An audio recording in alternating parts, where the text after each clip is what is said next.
Oke, jadi untuk parasit selanjutnya, untuk nematoda usus itu ada cacing tambang ya. Dimana cacing tambang ini ada beberapa jenis cacing. Ada Necator americanus. Oke, tunggu ya. Necator americanus, Ancylostoma duodenale, Ancylostoma brasiliensis, Ancylostoma cheilanicum, dan Ancylostoma caninum. Nah, kita akan bahas dulu untuk dua ini. Ya, dimana yang host pest-nya itu adalah manusia. Jadi cacing ini sejarahnya itu ditemukan pada pekerja tambang di Eropa. Host pest-nya itu berupa manusia. Nama penyakitnya itu masing-masing ya. Kalau Necator americanus, nama penyakitnya Necatoriasis, dan Ankylostoma duodenale itu nama penyakitnya adalah Ankylostomiasis.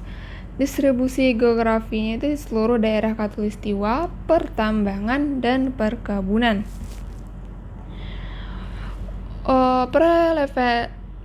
Prevalensinya itu tinggi ya di pedesaan, bisa dilihat di sini.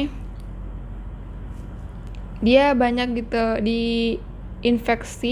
banyak terinfeksi pada anak-anak ya. Kenapa? Karena biasanya anak-anak itu kalau main dia nggak pakai sepatu, nggak pakai sendal, atau tangannya kemana-mana gitu kan, tangannya nyentuh tanah. Nah, tanah itu ada larva, nanti akan kita bahas. Nah, larva ini bisa menembus kulit gitu ya infeksinya. Morfologi dan daur hidup. Jadi cacing dewasa ini hidup di rongga usus halus. Mulutnya besar, dimana nanti mulut inilah yang melekat pada mukosa usus. Dimana cacing betina pada Necator americanus ini tiap hari bertelur kurang lebih 9.000 butir, dan untuk Ancylostoma duodenale ini 10.000 butir. Untuk cacing betina itu panjang 1 cm dan jantan kurang lebih panjangnya 0,5 cm. Bentuk badan Necator americanus itu seperti huruf S. Maksud seperti huruf S ini bukan bener-bener S ya, tapi maksudnya itu adalah mulut dan ekornya itu beda arah ya. Misalnya ini mulutnya berarti ke sana, ekornya berarti ke sana. Tapi kalau Ancylostoma duodenale itu seperti huruf C. Maksudnya apa? Berarti mulut dan ekornya itu satu arah. Ya, ini mulut, ini ekor, ya satu arah dia kan.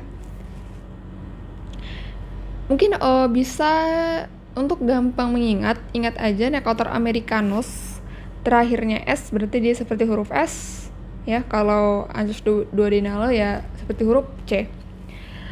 Necator americanus ini punya benda kitin ya pada mulutnya, dan Ancylostoma duodenale ini punya 2 pasang gigi. Cacing jantan mempunyai bursa copulatrix. Ini ya Ancylostoma duodenale ya, berarti dia seperti huruf C. Nih bisa dilihat ya, ini misalnya ini ekornya atau mulutnya ke arah sana, ini ke arah sana, ini juga kan ke arah sana, ya satu arah. Nah, ini 2 pasang gigi ya, tadi Ancylostoma duodenale ini punya 2 pasang gigi, berarti 4 gigi, 4 buah.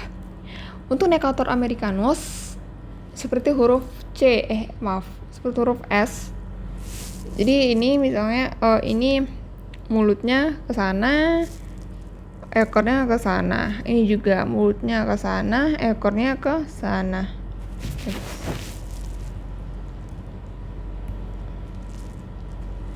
Dia beda arah, dan ini benda kitinnya pada Necator americanus. Jadi telurnya akan kita temui pada tinja orang yang terinfeksi. Ukurannya 60-40 mikron, bentuknya bujur dengan dinding dinding tipis, di mana terdapat 4-8 sel.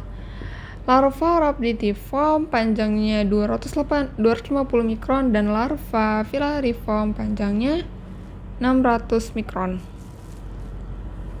Ini untuk gambarnya. Larva Rhabditiform, larva Filariform. Nanti larva Filariform inilah yang menembus kulit. Ini telur cacing ya, bisa kita lihat dindingnya. Dinding telur ini tipis dia ya, tipis. Lihat ya, transparan ya, tipis.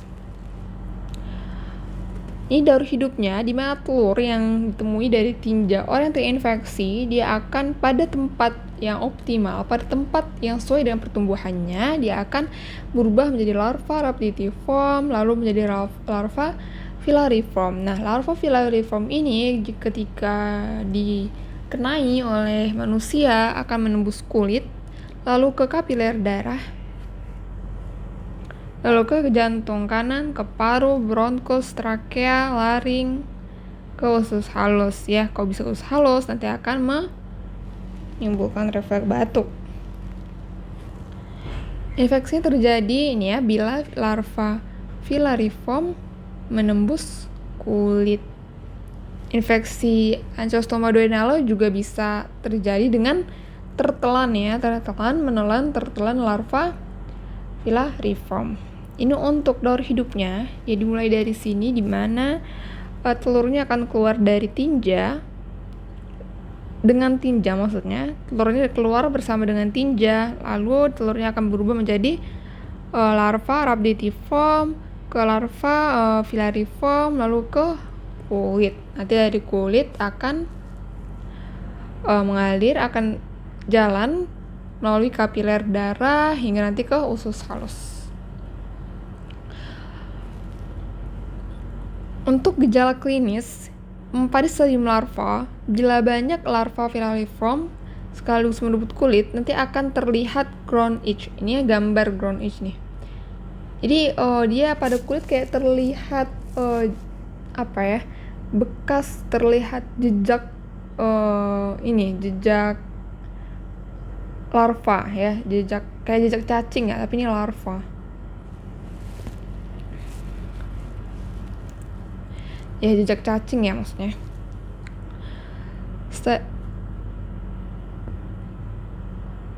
Stadium dewasa, ketika ini akan berubah, ketika larva yang berubah menjadi stadium dewasa, dia akan menimbulkan anemia hipokrom mikrositer.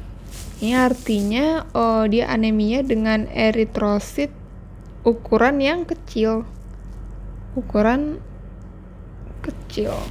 Juga bisa menimbulkan eosinofilia. Gejalanya itu berat ringannya tergantung pada spesies dan jumlah cacing ya, dan juga keadaan gizi orang yang terinfeksi. Necator americanus ini dapat menyebabkan kehilangan darah sebanyak 0,005 sampai 0,1 cc per hari. Untuk Angiosperma duodenale itu dapat menyebabkan kehilangan darah sebanyak 0,08 sampai 0,34 cc per hari. Adanya toksin pada parasit tersebut ini menyebabkan anemia. Dia tidak menyebabkan kematian, namun daya tahannya akan berkurang hingga sedikit mengganggu aktivitas ya. Aktivitas hidup, kualitas hidup, prestasi kerjanya jadi menurun. Kadar Hb sesuai dengan berat penyakit. Kita dapat mendiagnosis penyakit ini itu jika ditemukan telur dalam tinja segar. Nah, namun dalam tinja yang lama mungkin kita bisa temukan larva ya. Untuk membedakan spesies ya antara Necator americanus dan duodenal itu bisa kita bedakan dengan pemeriksaan Harada Mori. Pengobatannya itu dengan pirantel pemuat. Ini lumayan sering ya pada infeksi parasit. Dengan pirantel pemuat 2-3 hari berturut-turut. Epidemiologi penyebaran infeksi parasit ini itu karena kebiasaan defekasi di tanah, kebiasaan membuang BAB, kebiasaan BAB di tanah, dan juga pemakaian tinja sebagai pupuk kebun. Ya, ini penting dalam penyebaran infeksi karena larva telur ini ditemukan pada tinja yang